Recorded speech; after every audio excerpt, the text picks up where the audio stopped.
दूसरा, हमारे यहाँ तो एक बार एक बहुत बुजुर्ग व्यक्ति ने मुझे सिखा दिया एक ऐसी बात जो 10 साल की पढ़ाई में मुझे कोई नहीं सिखा पाया। इस देश में ऐसे विद्वान लोग हैं जो किसी यूनिवर्सिटी में नहीं गए, किसी कॉलेज में नहीं गए, विद्वता की इतनी ऊंची ऊंची बातें सिखा देते हैं कि हैरान होता है आदमी। मैं भी बहुत हैरान हूं। एक बार आंध्र प्रदेश के एक छोटे से गांव में एक 80 साल के बुजुर्ग ने मुझे समझा दिया। मैंने पूछा, दादाजी इतना दान क्यों करते हैं भारत में? तो उन्होंने कहा, देखो बेटा, भारत में धन के 3 ही अंतिम रास्ते हैं। धन के 3 ही अंतिम रास्ते हैं। या तो इसको भोग कर लो, या तो इसको दान कर लो, नहीं तो ये चोरी चला जाएगा। या तो भोग कर लो, या तो दान कर लो, नहीं तो चोरी चला जाएगा। भोग हम कर नहीं सकते क्योंकि ईशावास्यम इदम सर्वम यत्किंच जगत्याम जगत तेन त्यक्तेन भुंजी था मां हृदय तस्य सिद्धनम। ये हमारे जीन में है, खून में है, डीएनए में है। भोग तो कर नहीं सकते, करेंगे तो एड्स से मर जाएंगे और पता नहीं क्या क्या हो जाएगा। तो भोग तो हम करते नहीं। और ये मैंने देखा है भारत में जो पुराने करोड़पति हैं ना, नए वालों की बात नहीं करता, पुराने जितने भी करोड़पति हैं, एक धोती और एक कुर्ता, उसी में जिंदगी काट देते हैं। मैंने घनश्याम दास जी बिरला की जीवनी पढ़ी और उनके बारे में ये सुनकर बहुत आश्चर्य होता है कि 2 या 3 जोड़ी कपड़े में जिंदगी बीत गई और हजारों करोड़ का साम्राज्य उन्होंने स्थापित कर दिया। लेकिन उनकी आधुनिक पीढ़ी बिल्कुल उल्टी है। शायद वो 1 घंटे तो इसमें लगाती है कि कौन सी शर्ट के साथ कौन सा पैंट पहनो, क्योंकि घर में इतनी शर्ट और इतनी पैंट है कि कॉम्बिनेशन बनाने में घंटों लग जाते हैं। जिस आदमी ने हजारों करोड़ का एम्पायर खड़ा कर दिया शून्य में से, वो 2 धोती 2 कुर्ते या 3 धोती 3 कुर्ते में जीवन काट गया। ऐसे में हजारों लोगों को जानता हूं जो करोड़पति हैं, पुराने करोड़पति, और अंगोछा लपेटे ही जिंदगी बिता दिया। एक बनियान और एक नीचे टॉवल, अंगोछा, बस खत्म कहानी। हम मानते हैं कि ज्यादा भोग अपने लिए नहीं है। और भारतीयता में जो सबसे बड़ी मान्यता है ना, वो ये है कि कम से कम अपने ऊपर खर्च करो। क्यों? ये शरीर नश्वर है, इसको लीप पोतने में क्यों लगे हुए? थोड़े दिन में चला जाएगा, कुछ बचेगा नहीं इसमें। तो ज्यादा से ज्यादा दूसरों पे खर्च करो। तो हमारा जो निजी जीवन है ना, प्राइवेट लाइफ, वो बहुत संयमित है, कम खर्चे वाली है। और हमारी जो पब्लिक लाइफ है वो बहुत खर्चीली है, बहुत पैसे वाली है। पब्लिक लाइफ में हम मंदिर बनाएंगे, करोड़ों रुपए खर्च करेंगे। मंदिर का प्रतिष्ठा समारोह होगा, करोड़ों रुपए खर्च करेंगे। दावत होगी, क्या क्या होगा, सब कुछ होगा, करोड़ों रुपए खर्च होंगे। लेकिन हम अपनी जिंदगी में कम से कम खर्च करेंगे। हम शादियां करेंगे बेटे बेटियों की, बहुत खर्चा होगा, लेकिन निजी जिंदगी में कसकसाते हैं 10-10 रुपए खर्च करने के लिए। ये हमारा जेनेटिक मटेरियल है, ये डीएनए ऐसा है। और ये डीएनए कोई आज का नहीं है, हजारों साल का है। तो ये शायद भूगोल की स्थिति ऐसी है, इसमें से बना होगा। शायद ईशावास्यम इदम सर्वम जो किसी महान व्यक्ति ने कह दिया, वो हमारे रग रग में घुसा होगा। इसलिए तो कहा, जो अंदर होता है वही कहा जाता है, और जो होता ही नहीं है वो निकल नहीं सकता मुंह से। तो हमारी रग रग में होगा। पुराने सब लोगों को मैं देखता हूं, इतना सीधा सादा सरल जीवन, और पैसे संपत्ति में करोड़पति। तो हमारे यहां वेल्थ के बारे में इतनी निश्चिंतता है कि इसको दान करो बहुत बढ़ेगा, नहीं करोगे तो चोरी जाएगा, चोरी जाएगा तो अफसोस करोगे। और वो हमें दिखाई देता है आज के जमाने में जो कंजूस लोग पैदा हो गए अमेरिका और यूरोप से प्रभावित होकर। ये जो कंजूस है ना, ये भारत के नहीं है, ये सब अमेरिकी हैं, यूरोपियन। हाँ, मैं मानता ही नहीं कि जो कंजूस है वो भारतीय है। भारतीय कंजूस हो गया तो भारतीयता चली जाएगी। ये जो अमेरिकी असर हम में आ गया, यूरोपियन असर आ गया, हम कंजूस हो गए, तो कंजूस लोगों को मैंने देखा है कि उनका धन सब चोरी ही जाता है। या तो कभी इनकम टैक्स वाले ले जाते हैं, कभी सेल्स टैक्स वाले ले जाते हैं, कभी वैल्यू एडेड टैक्स वाले ले जाते हैं, और वो फड़फड़ाता रहता है, तड़पता रहता है, उसकी आंखों के सामने लूट होती है। मैं उसको कहता हूं, भाई अगर तुमने दान कर लिया होता तो संतोष तो होता। यहां तो चोर उचक्के बेईमान लुच्चे लफंगे जो अधिकारी ले गए तुम्हारा सब, अब कसकते रहो। तो भारतीय तो कंजूस हो नहीं सकता। क्यों नहीं हो सकता? क्योंकि भारतीय प्रकृति कंजूस नहीं है। हम कैसे हो जाएंगे? हमने सुना है यथा पिंडे तथा ब्रह्मांडे, और यथा ब्रह्मांडे तथा पिंडे। जो पिंड में है वो ब्रह्मांड में है, जो ब्रह्मांड में है वो पिंड में है। तो हमारा ब्रह्मांड तो इतना रिच है, इतना धनी है, संपत्तिवान है, हम कंजूस कैसे हो सकते? कितना धनी है हमारा ब्रह्मांड। हम एक बीज डालते हैं, उसमें से 100 बीज निकल आते हैं। हम एक आम की गुठली लगाते हैं, उसमें से हर साल 1500 आम टूटते हैं, कम से कम 50 साल तक, और जो ठीक देखभाल करें तो 100 साल तक। हम एक बीज बाजरे का डालते हैं, बाली पर 250-300 बीज आ जाते हैं।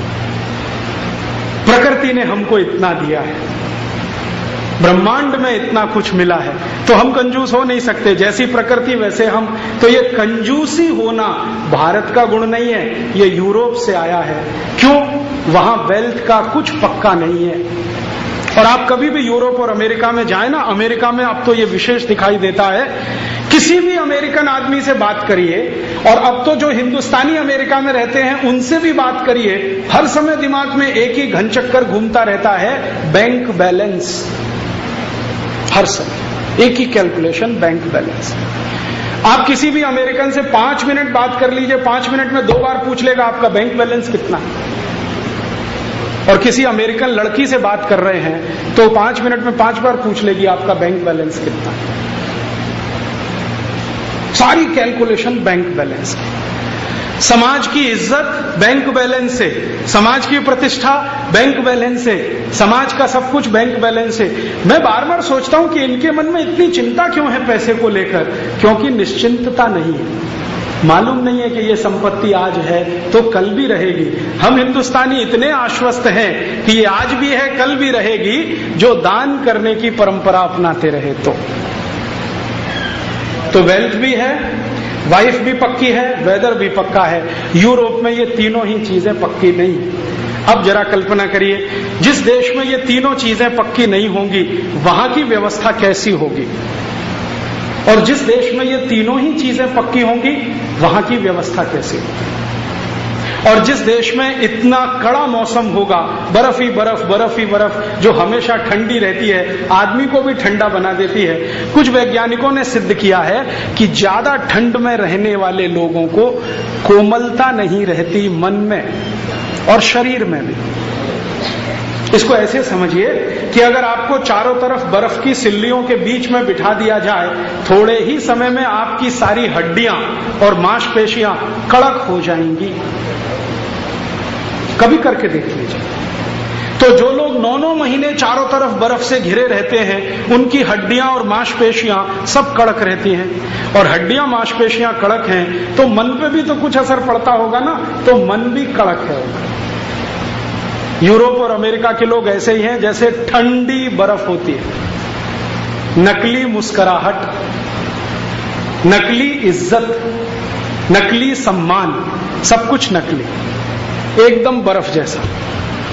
असलियत उसमें कुछ भी नहीं। कोई मुस्कुराएगा भी तो आपको समझ में आ जाएगा कि ये नकली मुस्कुरा रहा है, अंदर से नहीं मुस्कुरा रहा। और इज्जत और सम्मान देने का तो प्रश्न ही नहीं है।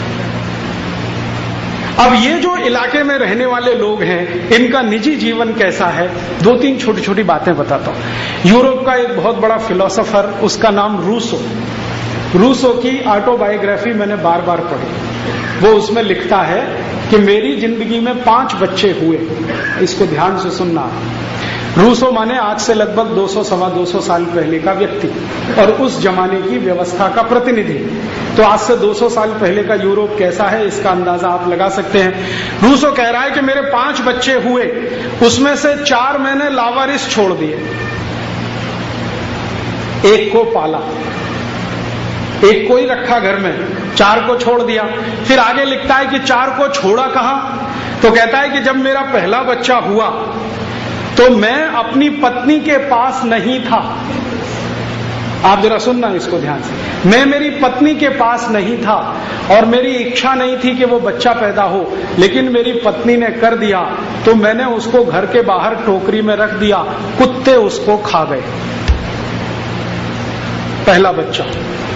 रूसो लिख रहा है कि दूसरा बच्चा जब पैदा हुआ तो मैंने उसको चर्च में छोड़ दिया और अब वो अनाथों की तरह पल रहा है।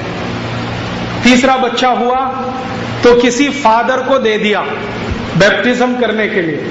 चौथा हुआ, उसको भी घर के बाहर फेंक दिया, भेड़िया खा गया। पांचवा कहता है मैंने मेरे साथ रखा है। और ये बात जब रूसो लिख रहा है, द ग्रेट यूरोपियन फिलोसोफर, तो अंत में वो कहता है कि मैंने जो कुछ किया वो यूरोप की परंपरा के हिसाब से किया, क्योंकि यूरोप में 2500 साल से यही परंपरा चल रही है। क्या परंपरा चल रही है? बच्चों को लावारिस छोड़ना। घर के बाहर बच्चा पैदा हुआ, घर के बाहर टोकरी में रख दिया, कुत्ता खा जाए, भेड़िया खा जाए, कोई जानवर खा जाए।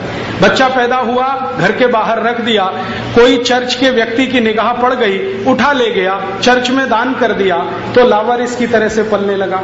बच्चा पैदा हुआ तो बाहर छोड़ दिया। ये चक्कर क्या है? 2500 साल ये परंपरा यूरोप में चली। कारण क्या?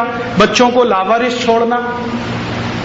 तो रूसो कहता है कि बच्चे पति पत्नी के आनंद में बाधक हैं, इसलिए इनको रखना अच्छा नहीं है।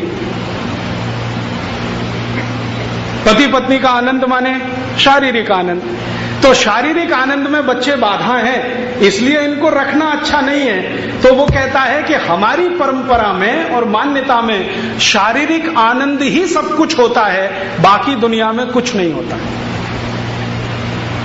फिर अंत में वो कहता है कि ये शारीरिक आनंद की जो फिलॉसफी है वो मेरी नहीं है, मेरे गुरु प्लेटो की है।